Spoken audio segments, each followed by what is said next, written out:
చెప్తాడు ఇప్పుడున్న పిల్లవాడికి, ఇప్పుడున్న 20 ఏళ్ళ పిల్లలకి, ఏమీ అనుభవం లేని వాళ్ళకి, పూర్వజ్ఞానం ఏమీ లేని వాళ్ళకి భగవంతుడు వచ్చి చెప్పమంటే వాళ్ళ లాంగ్వేజ్లో ఏం చెప్తాడు అనేది మేము ఆలోచించి కాంటెంట్ చేశాము.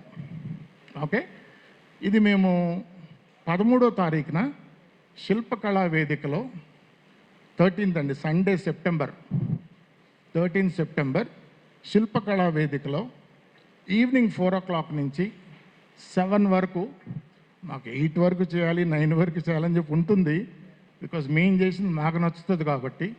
బట్ ఎదుటివాడికి కూడా బోరింగ్ లేకుండా కూర్చునేటువంటి శక్తి ఉండాలి కదా. సో 4 to 7 అనుకుంటున్నాము. 4 to 7 ఈ సాంగ్స్ మేము ఏం చేశామనేది మంచి సౌండ్ సిస్టమ్ తోటి, మంచి ఎల్సిడి ప్రొజెక్టర్ తోటి ప్లే చేసి, ఒక 2000 మెంబర్స్ ఆడియన్స్ ఉంటారు కదా శిల్పకళా వేదికలో, మీ అందరికీ తెలుసు, అది 2000 సీటర్ కెపాసిటీ. అది అక్కడ 13th of September we are going to launch అనమాట.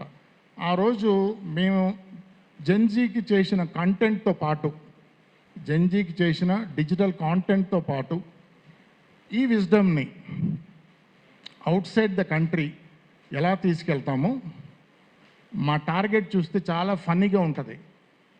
0.1% ఉన్న హిందూ తత్వం అంటే హిందూయిజం 0.1% ఉంది బయట కంట్రీస్లో. మన 10 ఏషియన్ కంట్రీస్ కాకుండా, అంటే ఇండియా, నేపాల్, శ్రీలంక కాకుండా, ఇటువంటి కంట్రీస్ కాకుండా, మారిషియస్ ఇట్లాంటివి కాకుండా 0.1% ఉన్న హిందూస్ మేము 75%కి తీసుకెళ్ళాలి బై 2100 అని గోల్. అండ్ ఇక్కడ ఒక చిన్న కరెక్షన్ నా స్టేట్మెంట్లోనే, ఇప్పుడు అన్ని రిలీజియన్స్ వెనకాల ఉన్న సబ్జెక్ట్ సాఫ్ట్వేర్ ఒకటే.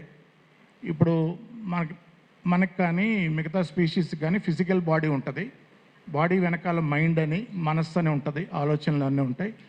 ఈ ఆలోచనల్ని గమనించేటువంటి ఒక విట్నెస్ ఉంటుంది, ప్రతి ఆలోచనల్ని గమనించేది విట్నెస్ ఉంటుంది. ఆ విట్నెస్నే ఇంటెలిజెన్స్ అంటాము, ప్రజ్ఞానం బ్రహ్మ అంటాము, కాన్షియస్నెస్ అని అంటాము, ఆర్ సీయర్ అంటాము. చూచేవాడు, చూడబడేది. ఈ లోకంలో 2 పదార్థాలు ఉన్నాయి, చూచేవాడు, చూడబడేది. చూడబడేది అంటే మొత్తం అంతా సృష్టి అంతా వస్తుంది. సో వెనకాల కాన్షియస్నెస్ లెవెల్లో ముందుకు తీసుకెళ్తున్నాము.